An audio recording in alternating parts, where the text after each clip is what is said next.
अस्सलाम वालेकुम नाज़रीन। ड्रामा सीरियल राहे जनू के आने वाली एपिसोड में आप देखेंगे कि महर के सामने उसकी पुप्पो और उस्मान की हकीकत तो आ गई है कि उसे ना महर में दिलचस्पी है ना ही ज़ारा में। वो सिर्फ उसकी बाप की दौलत में इंटरेस्टेड है।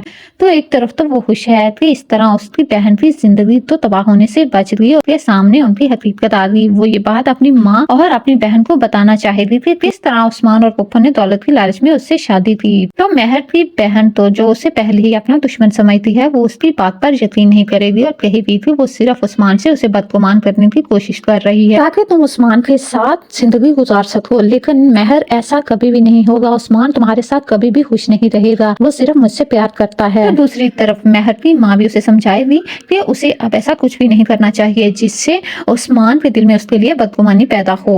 और उसकी फूफो और उस्मान जैसे भी हैं अब उसे उनके साथ गुजारा करना है, इसलिए वो इस तरह की कोई भी बात ना करे जिससे रिश्तों में दोबारा से दरार पैदा हो। और उसके बाबा ये अब बिल्कुल भी बर्दाश्त नहीं करेंगे कि तुम उस्मान को छोड़कर घर वापस आओ। तो दूसरी तरफ आप देखेंगे कि शबरेज को जब होश आ जाता है तो डॉक्टर उसे डिस्चार्ज कर देते हैं और जब वो हॉस्पिटल से घर आता है तो उसे महर के अलावा कुछ याद नहीं होता। वो महर के घर पहुंच जाता है। तो जब महर उसे इस हालत में देखती है तो बहुत ज्यादा परेशान हो जाती है। अब सारा के पास एक ही रास्ता है कि वो शबरेज से बात करे और शबरेज को दोबारा महर की जिंदगी में लाए ताकि वो उसकी जिंदगी तबाह कर दे और इस तरह वो उस्मान को छोड़ दे। तो इस तरह जब वो शबरेज से बात करेगी और कहेगी कि आपकी वजह से महर की जिंदगी तबाह हो गई, अगर आपने कोई वादा निभाना ही नहीं था तो फिर महर से इतने सारे वादे क्यों किए। महर आज भी आपसे प्यार करती है। वो तो जबरदस्ती बाबा ने उसकी शादी उस्मान से कर दी।